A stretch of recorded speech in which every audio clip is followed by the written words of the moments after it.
I never thought I would live to see this. A puppy, only a few months old, buried alive beneath slabs of concrete, gasping like a candle about to burn out, put there by human hands. I froze. For a few seconds, I couldn't breathe. My head spun, my throat locked, and my heart clenched so hard it felt as if someone had reached inside and squeezed. Not because I was weak. I'm 47 years old. I lost my wife to illness. I've buried students after accidents. I've seen the darker corners of life. But never, not once, had I seen cruelty this naked, this deliberate. In the middle of a vacant lot, under the blinding sun, that tiny body lay pinned under 3 gray slabs of concrete. Only the head and part of the chest stuck out, dust caking the shut eyes. The black and tan coat, once meant to shine in the light, was dulled with blood and dirt. Its mouth hung open, letting out a rasp so faint it sounded like it came from another world. I stepped closer. Each pace felt like it weighed double. When I knelt, the metallic tang of steel and cement filled my lungs, harsh and burning. My hand trembled as I brushed dust from its face. The lips twitched, barely, but enough to show me it was still calling. For someone. For anyone. What haunted me wasn't just the struggling breath. It was the way the slabs had been laid. This wasn't random. This wasn't an accident. They'd been stacked neatly, pressed down with intent. A trap. A death sentence staged in silence. Someone wanted this creature gone, erased in pain. I heard my own voice, hoarse and cracked, whispering into the hot, empty air. Dear God, who could do this? Silence. Nothing but wind slicing through broken bricks, carrying the cold scent of despair. And in that silence, I heard it, faint, fragile. A breath. Interrupted. Desperate. The body was still clinging to life. A jolt ran through me like electricity. There was no more room for outrage or questions. Every second I hesitated was another second closer to death. I placed my hands on the first slab. Ice cold, so heavy my wrists screamed in pain. I gritted my teeth, summoned what strength was left in a body worn by decades of labor. It lifted, an inch, maybe 2, before crashing back down, rattling the fragile body beneath. The puppy let out a whimper so thin it stabbed straight through me. No, you're not dying here. Do you hear me? You're not. I shouted, to it, to myself, to the world. The second attempt. My muscles locked. Sweat poured down my face, stung my eyes. My vision blurred as I pushed with everything inside me. Finally, the slab shifted and fell aside with a deafening crash. I bent down, breath ragged, and what I saw nearly broke me. One front leg, shattered, bone exposed, flesh bruised and torn beyond reason.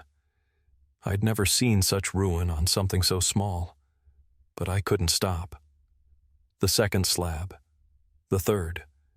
Each one was a battle with death itself, and each time the stone rolled away, the damage revealed itself deeper. The belly, swollen and purpled. The ribs are misshapen. I didn't need a degree to know its lungs and liver had been crushed. I pressed my ear to its chest. The heart was still beating, but slow, agonizingly slow. A thud. Then a long silence. Then another thud, as if life itself was counting down, daring me to act. Tears blurred everything. The choice was brutal but simple. Walk away and be haunted forever, or risk everything to pull this soul back from the edge. I slid my arms beneath the tiny body. It was so light it hurt to hold, like cradling the broken fragment of a world no one had cared for. As I lifted, a rattling breath escaped its lungs, weak but there. That sound was enough. It sealed the vow inside my chest. Hold on, kid. I won't let you die here. Not like this, not today. Not ever. I clutched it against me. And then I ran. I held Shadow tight against my chest, and in that instant I realized his body was so light it no longer felt like something alive. He sagged in my arms like a soaked cloth, limp and trembling with each broken breath. Every faint whimper tore through me as if my own ribs were splitting apart. I sprinted out of the barren lot, crushing dry weeds and shards of glass beneath my boots. My heart hammered, but not in time with my running. It beat instead with every long silence between Shadow's fragile heartbeats. I knew the truth. If even one of those silences stretched a moment too long, it would be the end. My old pickup sat not far away. I yanked the door open and slid into the driver's seat without ever letting go of him. My legs fumbled for the gear shift, then I slammed the gas. Tires spun, dirt flying, the truck lurching forward down a road cratered with potholes. Hold on, Shadow. Do you hear me? Just a little longer, I whispered, as if words could anchor him to life. In the rearview mirror, I caught my own face, drenched in sweat, eyes bloodshot, jaw clenched as if I were holding the world together by sheer force. I had never felt so powerless. I had watched death steal the woman I loved, but this time, I wouldn't let it happen again. Not to a creature that hadn't even had the chance to grow. Shadow twitched in my arms. I looked down and saw frothy blood mixed with dust spilling from his mouth. His chest rose unevenly, one side collapsing as if it no longer worked. I didn't need medical training to know. His lungs were crushed, and likely his liver too. One leg hung shattered, swinging uselessly with every jolt of the truck. "Don't give up. Please don't give up," I muttered, the words half prayer, half plea. Inside my skull, questions screamed. Who could do this? Why? How could anyone calmly stack slabs of concrete on top of a living being and walk away as if discarding trash? The truck roared down the road like a beast fleeing pursuit. I couldn't recall the turns I took, the red lights I ran, the horns blaring behind me. All I knew was the shriek of wind through the open window, the metallic stench of blood soaking into my shirt, and the dying weight in my arms. Then, salvation. A small white sign at the end of the street, Green Hollow Veterinary Clinic. Sunlight caught on the silver letters like a signal from heaven. I slammed the brakes. The truck skidded, screeched, and lurched to a stop at the clinic door. I leapt out, clutching Shadow to my chest. His body burned hot, not with life but with fever, with the fire of broken organs. His eyes stayed shut, lids fluttering faintly as if holding on to one last shred of existence. The clinic door flew open as my voice ripped from me. "Emergency! Someone help him!" A young nurse in a blue scrub coat rushed out. Her eyes flicked to my arms and drained of color in an instant. "Hurry! Dr. Carter's inside! Bring him now!" I followed, my feet barely touching the ground. The polished hallway stretched out like a mirror of my wrecked self, a middle-aged man drenched in sweat, clutching a fading life as if it were the whole world. Inside the glaring white room, a man with gray-streaked hair spun around. His gaze, sharp at first, flickered with alarm as he pressed his hand to Shadow's chest. He listened, then lifted his head. "Heartbeats faint. Liver and lungs crushed. One leg was shattered. If we're going to save him, we have to operate now." I nodded again and again, tears blinding me. "Do it! Please, save him." The nurse lifted Shadow from my arms, laying him on the cold steel table. My hands, sticky with dried blood, shook uselessly at my sides. Just before they wheeled him through the surgical doors, I bent down, brushed my fingers against his dust-covered head, and whispered, "Don't leave me, kid. You're not allowed to go yet." The metal door slammed shut. The lock clanged, a sound that felt like a death toll. I stood in the hallway, back pressed to the wall, hollowed out. All I could hear was my own heartbeat, frantic and uneven. Every thud carried the same question. Would he survive? I collapsed onto the hard plastic chair in the hallway, my hands clutching my head, my heart pounding as if it would burst through my ribs. Behind that steel door, the fate of a fragile life was being decided second by second. I caught fragments of sound, metal clashing, suction hissing, the nurse's hurried voice. Each noise cut into me like a blade. Hospitals weren't new to me. I'd sat like this before, 5 years ago, waiting for news of my wife. But this was different. This wasn't just waiting. This was a race against death itself, and I felt myself dragged down with shadow, breath by breath, heartbeat by failing heartbeat. I shot to my feet and began pacing. The polished floor mirrored my shadow in warped, endless lines, like a restless ghost pacing a tomb. My mind whispered, "Can you make it, Shadow? Or will I walk out of here with empty hands again?" The door creaked open. A nurse stuck her head out, hair damp with sweat. "His heart's dropped very low. We're resuscitating. You need to prepare yourself." I collapsed back into the chair, powerless to stand. Her words ripped my chest wide open. "Prepare yourself. Number. I couldn't. I wouldn't." My fists clenched so tight the knuckles turned white. I muttered like a madman. "No. You're not taking him from me." Not again. The door slammed shut. The faint beeping of a monitor seeped into the hallway. I heard the long, dragging tone, then silence, then another stuttered beat. My heart lurched. In my mind, I saw Shadow on that cold table, tiny body rising and falling in agony, shattered leg bound in white gauze, belly bruised purple from crushed organs. I buried my face in my hands, tears breaking free. I saw myself again lifting those slabs of concrete, hearing his thin, fragile whimper, like a thread of sound stretched to breaking. If he died today, I would never escape the image of those unopened eyes. Time lost all meaning. 5 minutes? 10? A lifetime? Then suddenly, the door swung open. Dr. Carter stepped out, his face taut. My heart plummeted. He pulled down his mask, his voice gravelly. "We lost him for a moment, but he came back. Weak. Very weak. But back." My knees buckled. Part of me wanted to throw myself at him in relief, the other part terrified of the next words. My throat tightened as I whispered, Does he have a chance?"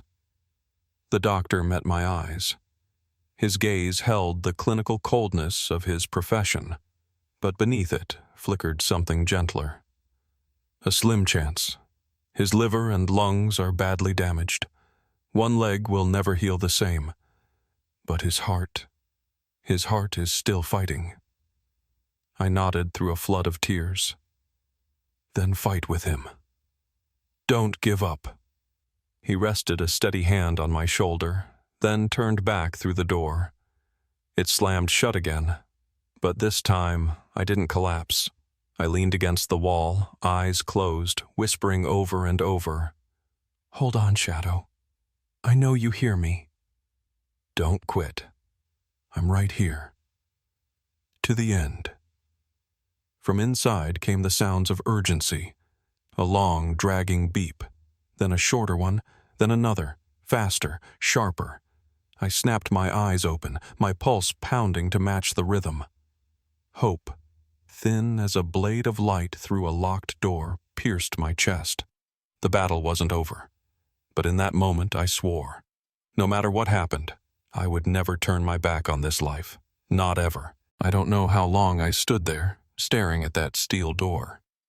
My legs went numb, and my back pressed flat against the cold wall. Then, without warning, the door swung open. White light spilled out from the operating room, blinding me for a moment. Dr. Carter stepped forward, tugging down his mask. His eyes were heavy, but no longer carrying despair. He gave a slight nod. He's past the critical point. Still fragile. We'll need to watch every heartbeat, every breath. My knees nearly gave way. I had to brace myself against the wall to keep from collapsing. My chest hammered, and for the first time in years, I broke down in tears I couldn't stop. Hot, stinging tears poured down my face. But inside, a light flared. Shadow was alive. They allowed me to recover. The air hit me hard, sterile and cold with disinfectant. In the glare of fluorescent light, Shadow lay on the steel table, wrapped in bandages. One leg locked in a brace, his chest bound tight to keep a lung from collapsing further. A breathing tube was fixed beneath his nose. The monitor ticked out a rhythm, slow, but stronger than before. I stepped closer. My fingers shook as I touched the patch of fur on his head that hadn't been covered. The hair was still gritty with cement dust, coarse and stiff. But beneath it, warmth remained. Faint, but real. A whisper. I'm still here. Shadow. I breathed, calling the name I had given him on the road here. You did it. You fought to the end. His eyelids twitched. Not open, not fully, but enough to tell me he heard. On the monitor, the line spiked, one heartbeat faster. My own chest clenched and released all at once. Dr. Carter moved closer, voice steady, deliberate. He'll need to stay here for days. Liver and lungs are still fragile. That leg, we can't promise full recovery, but he's past the worst. From here on, it's up to his strength and your patience. I nodded, eyes fixed on him. Whispered, I'm not leaving. Not ever. That night, I sat in the plastic chair beside the recovery table. The harsh neon burned my eyes, but I didn't close them. I listened to every beep, every rise of the machine's breath. Sometimes I leaned down, whispering into his ear, You're not alone anymore. Do you hear me? I'm here. There were moments when the rhythm slowed, stretched thin. I'd stop breathing, my heart clawing into my throat. Then another beep, and I'd be dragged back from the cliff. Again and again, the cycle tortured me, like someone pulling my nerves to the breaking point. But through it all, one moment etched itself into me.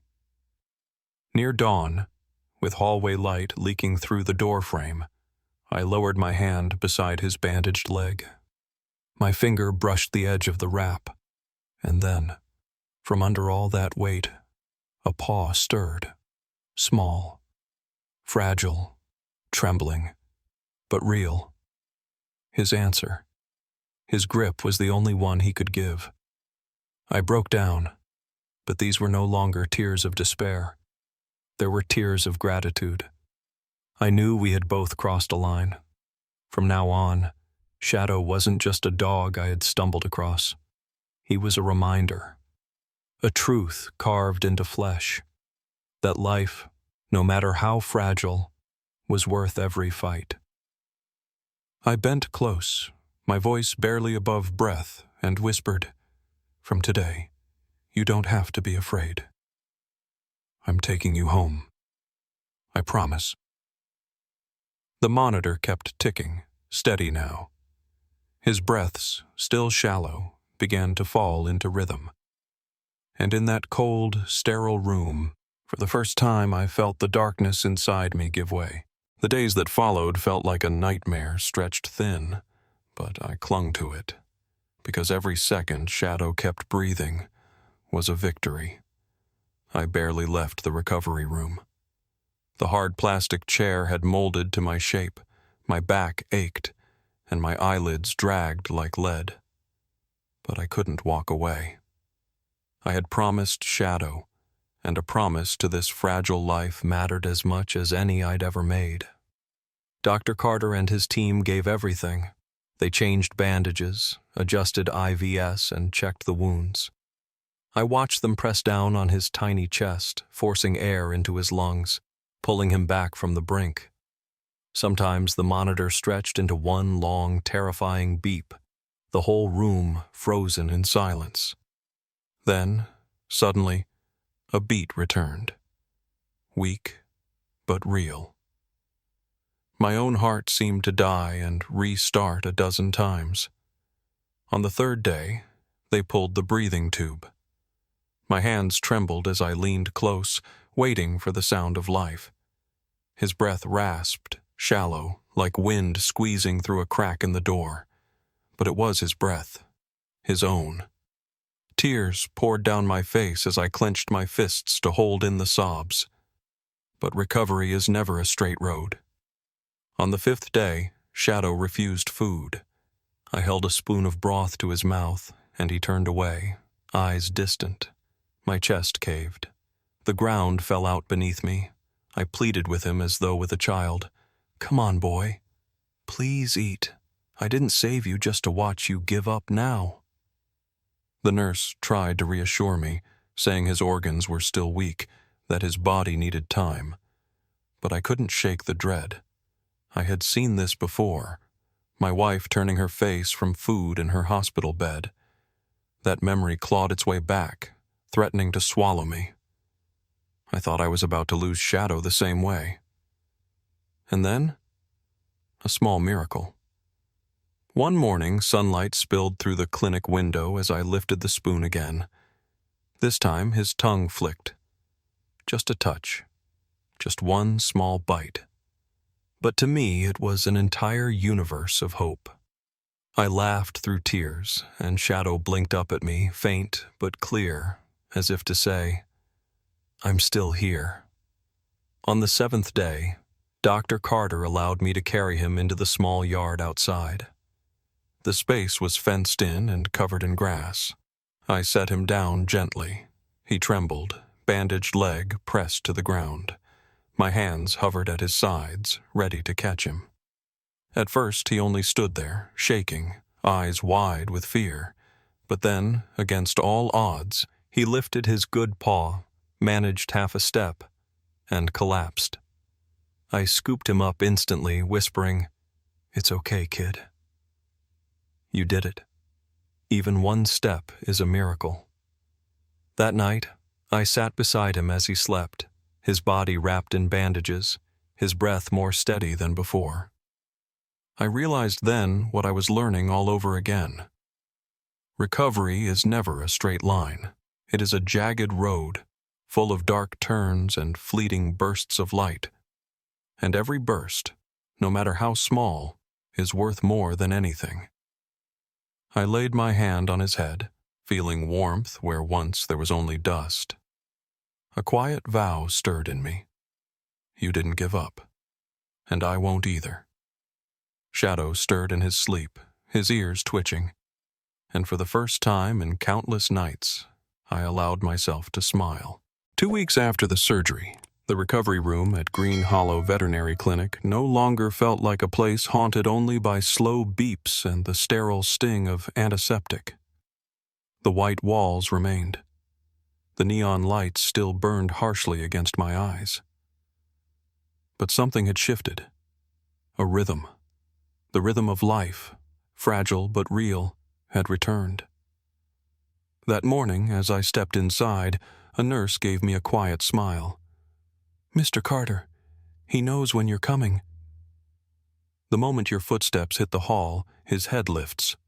I turned to the small bed in the corner, and there it was. Shadow's eyes opening, no longer clouded and empty, but catching a faint light. Weak, yes, but undeniable. He tried to raise his head, ears drooping but twitching with effort. My chest ached with a sharp, aching hope. I sat beside him, resting my hand on fur now clean of dust, though patchy from the shaved spots of surgery. "Good morning, Shadow. How are we today?" He let out a soft whine, small, broken, but heavier than any word I'd ever heard.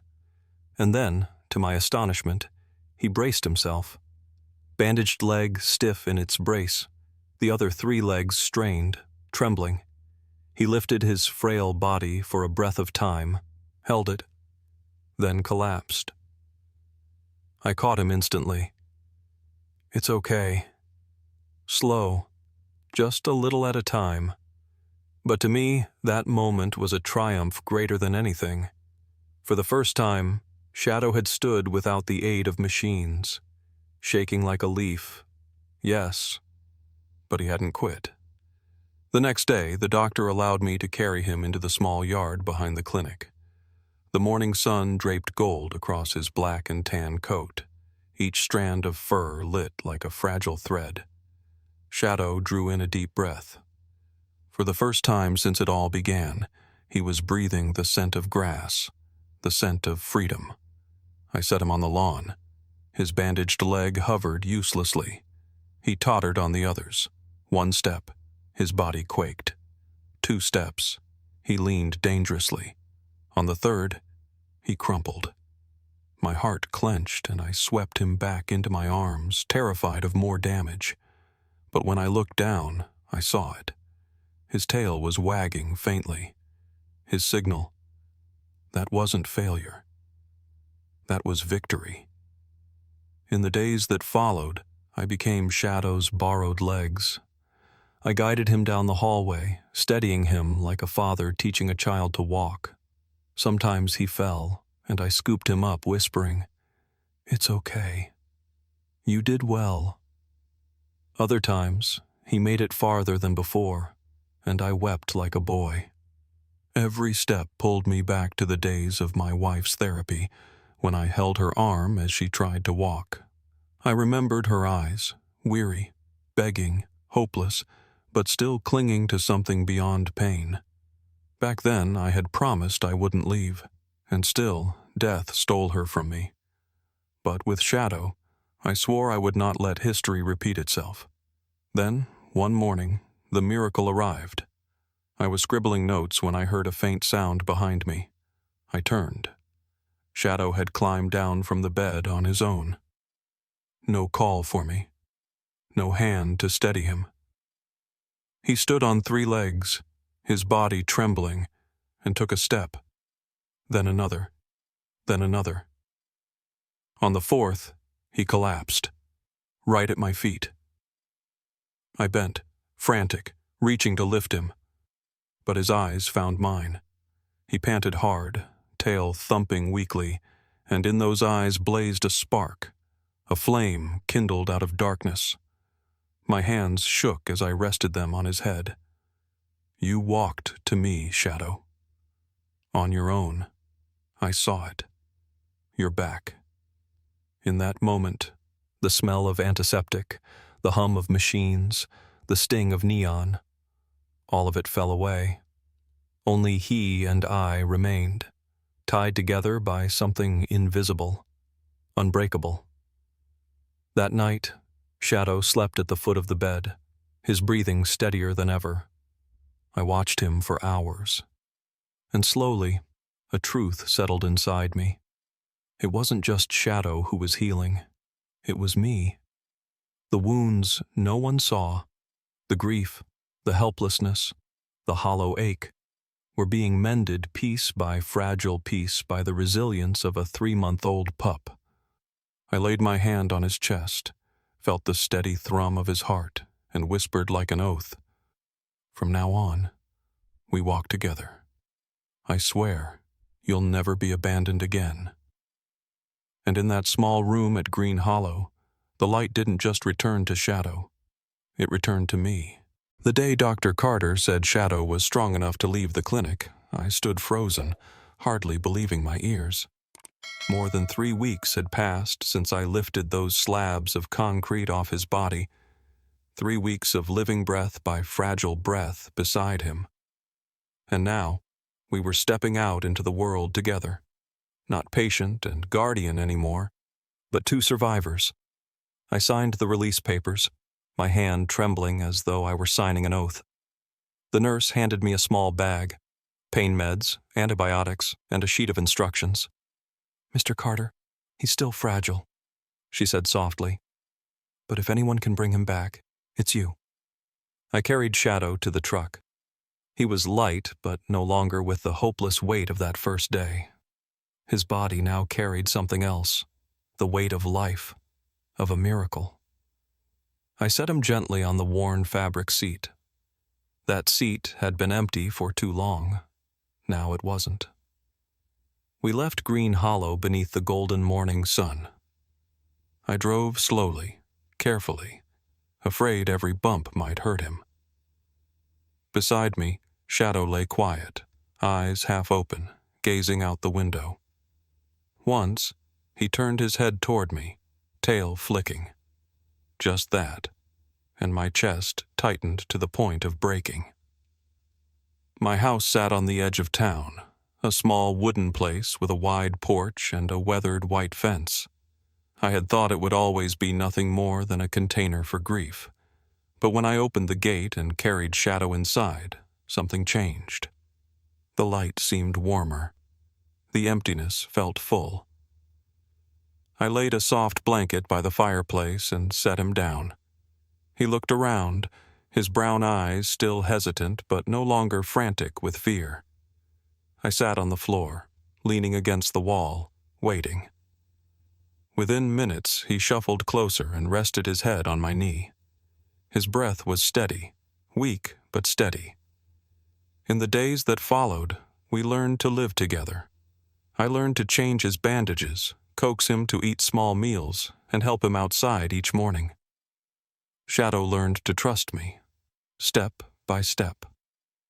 At first he stayed glued to my side, eyes wary.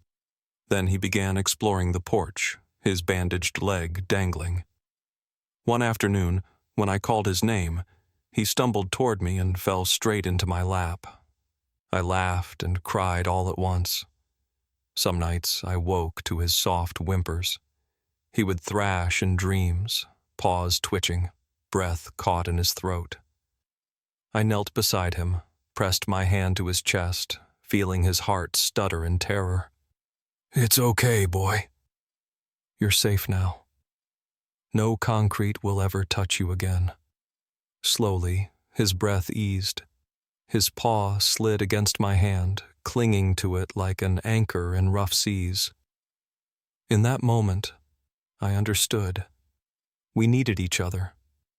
He needed a home, and I needed a reason to open my heart again. A month later, Shadow could walk on 3 strong legs.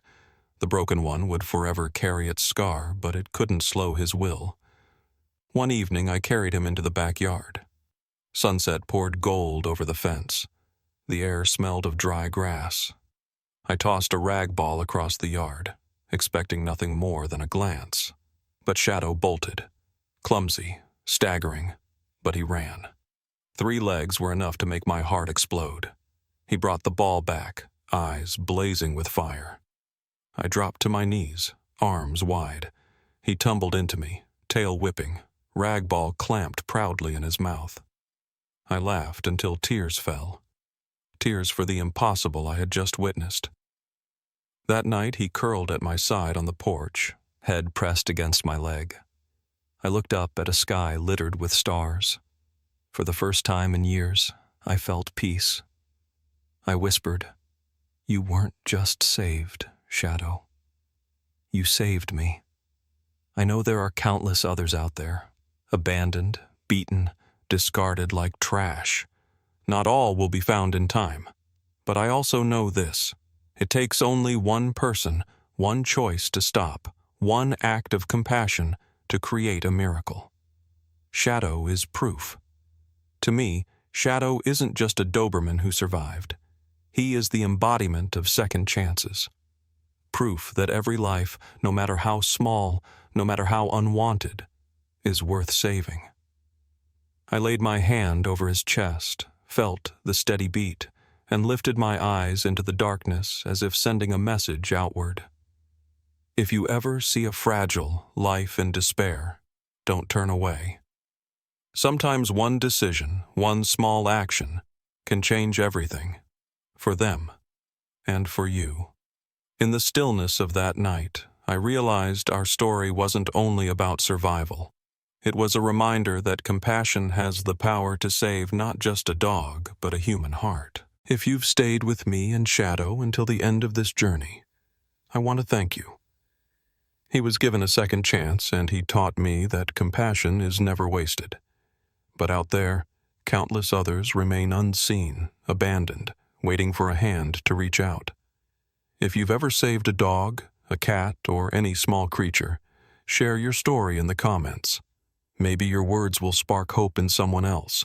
And if, like me, you believe no life deserves to die in silence, please like, share this video, and subscribe. Every small action spreads the message. Miracles happen when we choose not to turn away. Let's make sure no shadow is ever left behind.